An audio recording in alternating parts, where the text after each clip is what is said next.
Welcome to Investigation Foundations presented by the DepressedPress. This series lays the groundwork for successful enterprise emergency response handling. Today's topic is the incident lifecycle. The incident lifecycle is a framework of action. It's defined and adopted by an enterprise to organize incident investigations and associated activities through a standardized roadmap of stages that carry you from identification of an incident through restoration of service. The fundamental purpose is to allow investigators to spend brain on the issue at hand rather than on process and vocabulary.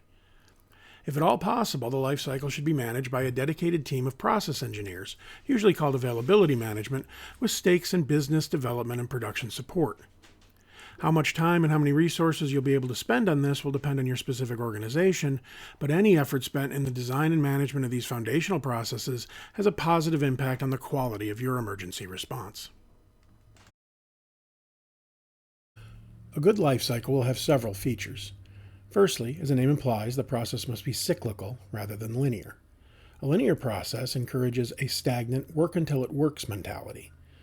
Work only begins with the identification of an incident and ends with the restoration of service. This may get the basic job done, but you'll see little in the way of improvement, with quality taking a dive if the workload increases. A cyclical process integrates, in fact it demands, follow-through and continuous improvement. Every incident leads into the next with the opportunity to reduce outage time, improve customer satisfaction, and eliminate future incidents. Secondly, a good life cycle will strictly enforce the progression and the use of its stages and vocabulary. The structure and progression of the process must be second nature to both the emergency response team and to the stakeholders that rely on them. At the same time, the team must have the freedom within each stage to react to changing needs and circumstances. If nothing else, emergency response will keep a team on its toes, and your processes should be flexible enough for them to react most appropriately. At the risk of repeating myself, brain is your most valuable currency. Spend it on correcting the issue, not on how to manage it. Finally, a good life cycle must focus on good communication. It must adopt and advertise a standardized vocabulary to all stakeholders. Time spent clarifying terms during an emergency is time wasted. Communication must be clear and unambiguous. All processes must be well documented, accessible, and advertised. If it's not written down, it doesn't exist. If it is written down but nobody can find it, it may as well not exist. Here is the complete life cycle. It consists of 8 stages that move through 3 general phases. Incidents begin and end in steady state, presented in green. Steady state represents normal, fully functional operation. There is no active business impact and no open in-progress incidents. Impact, whether active or threatened, is represented in red and makes up the bulk of the life cycle. The primary goal here is to restore service and achieve steady state. Once impact is eliminated, work focuses on validation of restoration and documentation. These post-restoration stages are represented in yellow. As we examine each stage in detail, note how each has specific requirements to begin and end it. All stakeholders should have a basic understanding of these stages, how they interact, and the vocabulary used to refer to them. This life cycle is based on many years' experience in enterprise incident management. It has been tested and is appropriate for incidents of any priority. It should meet the needs of most enterprises, but I encourage you to adapt it as required. There are, of course, many other life cycle models available, and I encourage you to review them as well.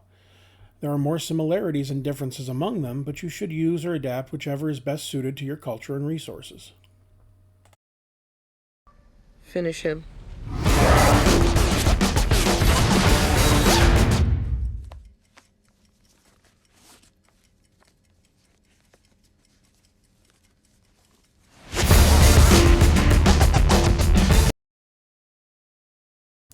Stage 1 is prepare and improve.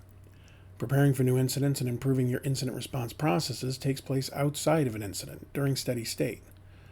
Many potential actions will be identified during incident investigations or exposed as gaps during postmortem reviews. Projects may be stood up to perform specific analyses and address emergent issues. Conversation with stakeholders and customers will also spawn any number of improvement actions. Think of this as your gearing up montage, where equipment is checked and loaded, training is undertaken, drills completed, all to tone-setting, adrenaline-fueled soundtracks. Preparation covers all activities that make you better able to respond to new incidents. Training, planning, documentation updates, tabletop exercises, and other drills. Activities can include, but are definitely not limited to, the identification of stakeholders and subject matter experts that may be contacted to support specific systems or applications. Their contact information, availability, and areas of expertise should be documented and advertised to incident investigators. Investigators should work to gain access to all relevant systems, tools, and vendor applications. Diagnostic tools, and the training to use them well, should be a priority. Team members should regularly review all relevant policies and procedures. How does one engage, say, the database or network support teams? Generalized documentation, such as diagnostic response plans, should be assigned and completed to speed the restoration of future incidents. Improvements can be made to processes, systems, instrumentation, communications, and many other dependent practices. All aspects of incident response should be open to improvement, and you should be extremely wary of any obstacles that may prevent improvements, such as locked domain silos, management gatekeeping, or internal politics. During an incident, investigators should note any delays or obstacles, especially if they represent unexpected changes in requirements or processes. Don't fall into the time-wasting trap of attempting to correct such issues during the incident. Wait until after restoration to address them. Such items should be part of a formal, standardized post-mortem or after-action review. Any high-priority, recurring, or simply interesting incidents benefit from these processes. The unfortunately common idea that postmortems or the problem resolution process itself can only apply to high-priority incidents is short-sighted and harmful. Also, don't fall into the trap of only cataloging problems or obstacles. Particularly effective practices or techniques should also be noted and applied more broadly. Notably effective individuals should also be noted and given appropriate praise. In short, enthusiastically embrace every opportunity for improvement available. Jones here. What do I do? I got it. Con sonar, new contact bearing 097. Designate contact number Sierra 35. Got an eye. What do you got, Jonesy? Distant contact, probably submerged. It's a wild guess, but I'd say we had a boomer coming out of the bar. Stage 2 is recognize. Recognition is the identification of events and the conversion of appropriate events to active incidents. These can be both events that are currently impacting business, like an application crash or hardware failure, or threatening impact, like a memory leak or file system approaching capacity. Even small enterprises will spawn thousands of active events each day, with large enterprises managing millions or tens of millions. Because of this, recognition is often automated to a greater or lesser extent. Monitoring platforms send events to an encompassing event management process which collects, reviews, consolidates, and filters events for the entire enterprise. Whenever possible, your goal is to recognize and resolve issues before they impact business. If end users are your primary source of incident reports, you need to improve your recognition processes. Many sources can report events. While some of these sources are more dependable than others, none should be ignored or discounted. Automated systems will make up the bulk of reports in any modern infrastructure. In addition to human configuration, they often rely on machine learning and heuristics to improve their capabilities with specific data sets or systems. They can be configured to report on errors, deviations from baseline norms, excessive resource utilization, and any number of custom metrics. Customer reports are a common source of information, and customer happiness should be the primary goal of your production management organization. Depending on the friction involved in reporting an issue, customers may often fail to report low-level impacts such as slowness or sporadic errors. Customer reports can also be confusing and will often bundle multiple issues into a single report. Technical associates will often spot issues while performing their day-to-day duties. They may also predict issues based on existing incidents or dependencies. The more experience an associate has, the more confidence you should place in their reports. Trend analysis, often undertaken by a dedicated analytics team, site reliability engineers, or availability management, can be used to identify emergent issues before they impact business service. Resource usage growth and other capacity issues are examples often discovered in this way. The ultimate goal of the recognition stage is to determine if an event is actionable, if it requires investigation and correction. Actionable events are converted to active incidents to be triaged. Very often, multiple related events will be bundled into a single incident.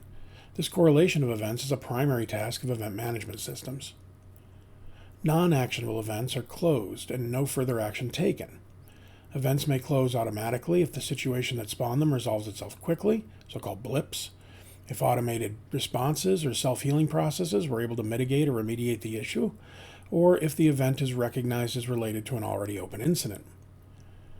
Improvement teams should regularly review closed events to reduce false positives by tweaking monitoring thresholds, eliminating and correcting out-of-date monitors, and identifying trending that indicates underlying issues. I got 4 shooting victims.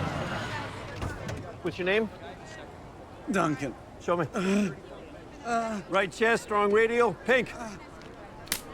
What's this? That's priority boarding. You're gonna be okay. Back wound is red, shoulder is yellow, neck wound is red. Okay. Let's check out this band. Yeah. Stage 3 is triage. Newly generated incidents are sent for immediate analysis and review to determine priority and routing for investigation.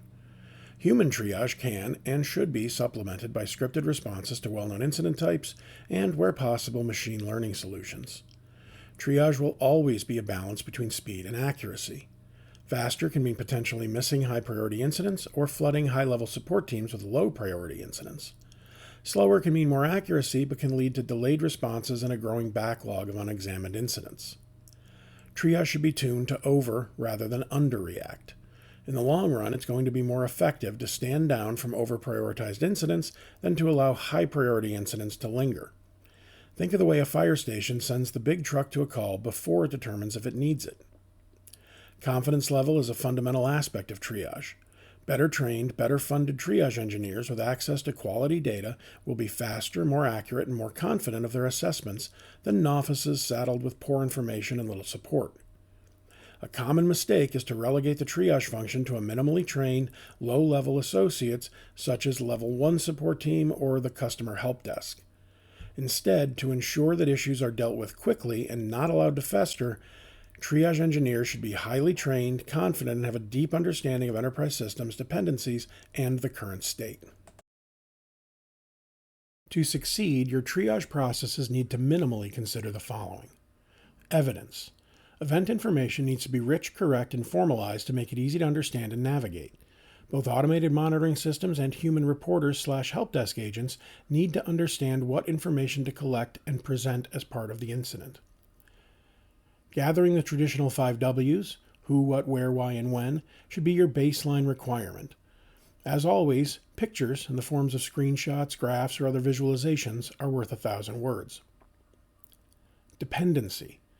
Priority hinges heavily on the impacted stakeholders, both other systems and end users. These stakeholders should be communicated with as quickly as possible to ensure them that the issue is under investigation and to reduce further incident reports. Transparency at this level eliminates confusion and duplication of effort. Responsibility. Knowing the details of an incident is useless if it's impossible to determine who needs to investigate it and restore service.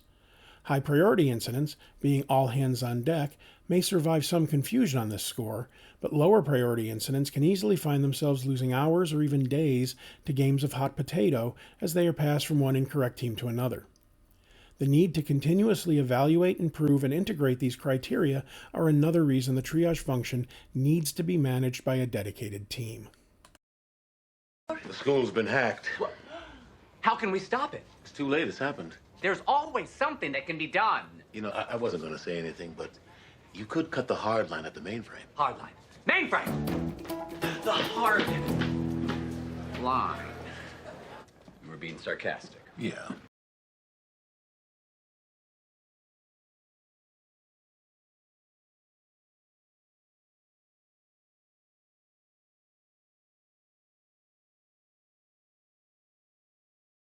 Stage 4 is contain. This is a security activity.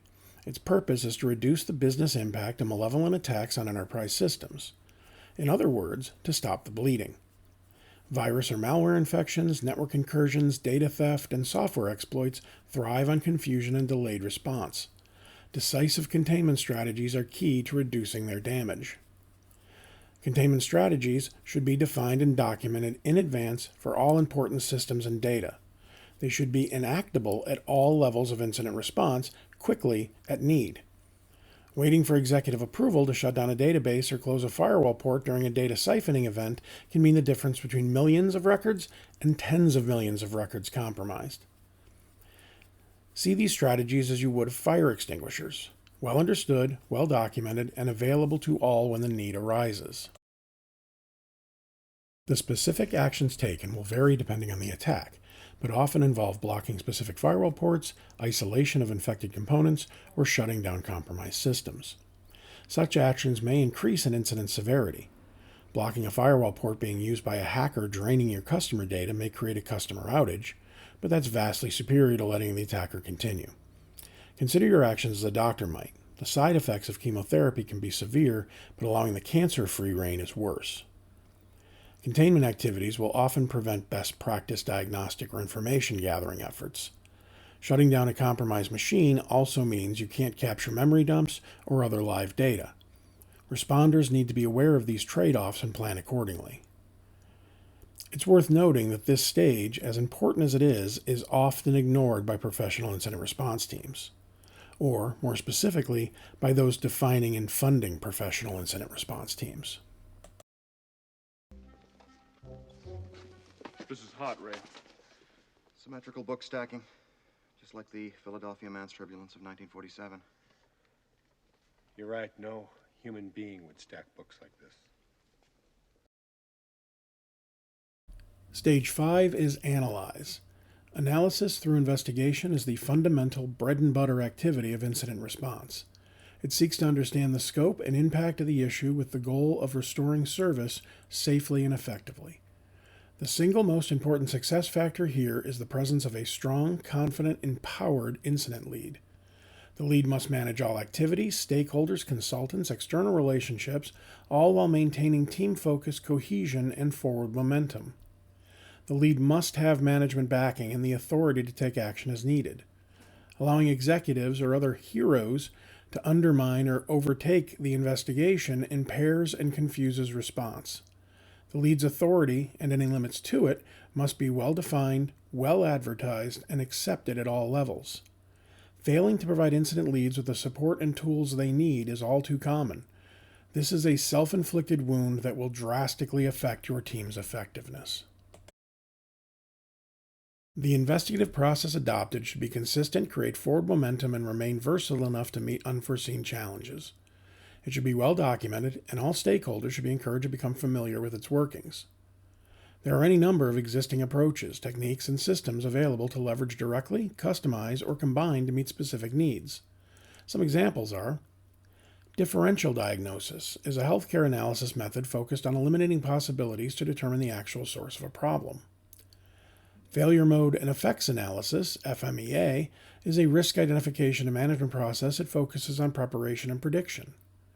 Six-step troubleshooting comes from the automotive world and formalizes the investigation process. Diagnosis of exclusion is another healthcare diagnostic method based on the process of elimination. Kepner-Tregno is a paid consulting model featuring logic-based analysis and activities. Regardless of the method used, analysis begins with a preliminary data collection. The information gathered here should be standardized well in advance. Much of this activity is automatable. Procedurally, as a start, one can never go wrong with the basic 5 Ws. Who is being impacted by the issue? This will include both end users and dependent systems. What is being impacted by the issue? Impacted elements include financial stability, legal compliance, or enterprise reputation. Where is the issue? This could be a server, network device, vendor service, or partner platform. It may be internal or external to the enterprise. When did the issue start? Note that monitoring is essential here. Customer reports can be unreliable or misleading. Why did this issue occur? This is high level, not root cause.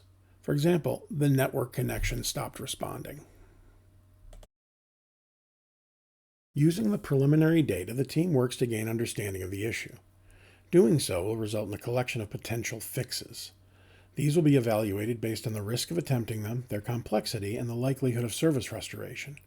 Safer, simpler options more likely to restore service will be prioritized over more dangerous, complex options. Don't fall into the trap of assuming that incident response is meant to identify root cause. Restoration of service takes precedence in all cases, and the team shouldn't be distracted with unproductive deep dives when simpler solutions will restore service. Removing an instance of an application from a cluster or implementing a disaster recovery failover will often restore service faster than determining and correcting root cause. Root cause determination is a responsibility of the problem response team, although the incident response team does have a responsibility to properly document the investigation to support this effort. When consensus on understanding is reached, the team moves on to the so-called fix loop. Here, the list of potential fixes is applied. In broad terms, step 1 is preparing for the fix. Any required preliminary work is assigned and completed. This may include creating backups of affected systems or files, getting change approvals, obtaining system access permissions, or engaging specific associates. Step 2 is implementing the fix. The potential fix is applied. This must be strictly managed to ensure that all stakeholders know the timelines involved and to prevent confounding duplicate effort. Step 3 is validation of the fix. The fix is validated as successful or not. Both automated monitoring and, if applicable, end-user confirmation are preferred. The former can sometimes supersede the latter, as, for example, when fixes need to be applied outside business hours. If the current fix didn't correct the issue, the cycle is repeated. If none of the fixes are effective, the team returns to the gain understanding phase to identify additional potential fixes. Take care to note whether the current fix would need to be rolled back before applying another, and ensure that all changes are documented with any permanent changes properly applied to disaster recovery, testing, and development environments after the incident is resolved. That's a miracle pill. The chocolate coating makes it go down easier, but you have to wait 15 minutes for full potency. And you shouldn't go in swimming after for at least, what? An hour. Yeah, A good hour. Yeah. Thank you for everything. Okay. How long do we have to wait before we know the miracle works? Your guess is as good as mine. I'll beat you apart. I'll take you both together. I guess not very long. Stage 6 is restore. The restoration stage begins when the team believes that the issue has been remediated. Here, additional testing is performed, dependencies, both up and downstream, are checked, and all stakeholders are informed of the resolution. Many teams fall into the bad habit of disbanding when business impact ends. This work until it works mentality creates many problems and will negatively impact follow-up processes like problem response and continuous improvement. The incident lead needs to maintain engagement until all stages are complete. What follows are examples of common restoration scenarios. Restoration scenario: elimination of impact. This is the most common scenario encountered. An incident arises, a fix is applied, or spontaneous correction occurs, and the business service is restored. In these cases, the first and best indicator of restoration should be instrumented monitoring. Monitoring can pinpoint restoration time, confirm compliance with service level agreements, and quantify performance targets. Missing or ineffective monitoring should be noted as a post-incident improvement task. User reports, if applicable, should always be gathered as well, but should be treated as potentially unreliable.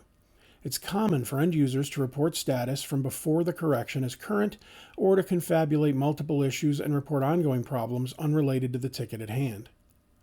Incident response teams should spend non-incident preparation time working with business to both educate end users how to best communicate during issues and to be educated about how those users work and what they expect from the systems. Restoration scenario: accepted workaround. Some issues can't be completely restored to full steady state easily, but can have a business acceptable workaround applied to restore service at some diminished level. Workarounds may involve modifications to processes or the temporary implementation of manual processes or checks. A common workaround is to revert to an older, still supported process, tool, or system. Some workarounds can restore business service to normal levels, but create increased support risk. For example, end users may not notice that a system is running in a disaster recovery environment, but the inability to fail over in case of a new problem is a significant risk to the business. When a workaround has been accepted, the incident ticket may be closed as resolved, but another ticket, a problem or a known error ticket, needs to be opened to track the return to true steady state. Restoration scenario, redefinition of service. Systems changes may alter performance profiles or interactions. If these changes aren't communicated properly to end users and monitoring teams, it can create unnecessary alerts to incident response. A user notices that a report normally takes 30 seconds to create now takes upwards of a minute. They open an incident ticket to report the slowness. After a quick investigation, the incident team determines that a recent release has dramatically increased the data validation security checks completed for each report. It now takes longer. In short, a minute is the new normal for this report. This incident and others like it can be resolved in a problem ticket open to define and manage the documentation, communication, and monitoring tasks needed to ensure all stakeholders are aware of the change. Restoration scenario, false report. Due to the many ways they can occur, false reports are common. An issue may be reported that represents a valid but little known or misunderstood business case. A user working with out-of-state clients for the first time may consider the correct values being returned by a financial system incorrect because of differing taxation. Similarly, an issue may represent a valid business case that wasn't correctly implemented. A system might allow only last names of less than 25 characters when a very small number of customer names legitimately exceed that. An issue may exist, but outside the scope of the incident response team. A reportedly slow system may in fact be a problem with the client's machine or internet service provider. Any number of miscommunications or misunderstandings can result in false reports as well. False reports of outages are common during system maintenance windows because monitoring or end users weren't informed of the event. The natural inclination will be to resolve these tickets as false reports and move on, but they are often opportunities for improvement. Future incidents can be eliminated through additional business training, improved end-user communication, or new help desk documentation. Anything classifiable as a system bug should be tracked via a known error ticket and all related incidents linked to that. Incidents recurring in significant numbers may warrant a problem investigation to remediate the root cause of the false reports. Buckaroo, President's on line 1, calling about is everything okay with the alien spacecraft from Planet 10, or should he just go ahead and destroy Russia? Tell him yes on 1 and no on 2. Which was yes, destroy Russia or number 2? Stage 7 is validate. After restoration is complete, a period of longer-term validation occurs. While seemingly redundant, consider the restoration and validation stages as belt and suspenders activities, meant to overlap and reinforce each other. A dedicated validation stage ensures that corrective actions are effective and robust. The issue doesn't reoccur quickly, and corrective actions haven't created new issues. In simple cases where confidence is high, validation can be effectively combined with restoration and no further action taken. In more complex or critical cases, validation may take significant time and further investigation. For example, an issue occurring outside of business hours may be left active until business begins work and confirms proper function. If possible, it's best to have defined and documented the validation requirements of a system beforehand. This will best set expectations. Where validation may take additional time, the incident lead may choose to release most, if not all, of the investigation team and to complete the final stage before validation completes. But do you know I've been doing some collecting for you? Have you really? The beetles each come with a specimen of the plant they were found on. So I've made a few notes if you want to see them.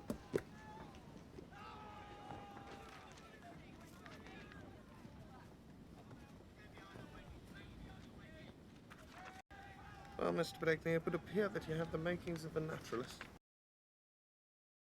Stage 8 is document. Quality incident documentation is, hands down, one of the most important success factors for incident response. It's also the single most ignored activity for most professional incident response teams. Complete and thorough documentation is essential for improving future incident response and for fostering quality problem management and continuous improvement. It can't be skipped or skimped. It can't be recreated after the fact, and any incident can grow into a major incident, so it must be done well every time from the beginning. Documentation should be formalized to make it easier to capture and leverage. It should be available to all stakeholders to enhance communication and reduce confusion. Volatile material like rolling logs, memory dumps, metrics, etc. needs special care. Know how your tools archive information and for how long. An interactive link to monitoring data is great, but if it only functions for a few days, a screenshot or PDF is better. The incident lead is responsible for ensuring the proper documentation is completed. They will lean on others as needed and assign specific tasks. Once documentation is managed, either gathered directly or tasks assigned, the incident lifecycle has completed and the team returns to steady state. Properly defining, advertising, and adhering to an incident lifecycle can make or break an emergency response program. It can elevate a mediocre program, ease transitions for new associates, and support a framework for evaluation and individual improvement. While the example lifecycle offered provides a solid foundation, every enterprise faces unique challenges. No solution will ever be 100% fit. Changes will be needed both when implementing a lifecycle for the first time and over time to meet changing needs. To repeat, don't force your team to spend brain on something that can be prepared for in advance. Let them focus on correcting the problem at hand. As the saw goes, any standard is better than no standard. This has been Jim Davis for the Depressed Press. If you enjoyed this presentation, please consider leaving a comment, like, or subscribing. I'm interested in your thoughts and personal stories, critical or otherwise, on the topic. For information about consultation or training, please contact me at jim@depressedpress.com. Thanks for your interest.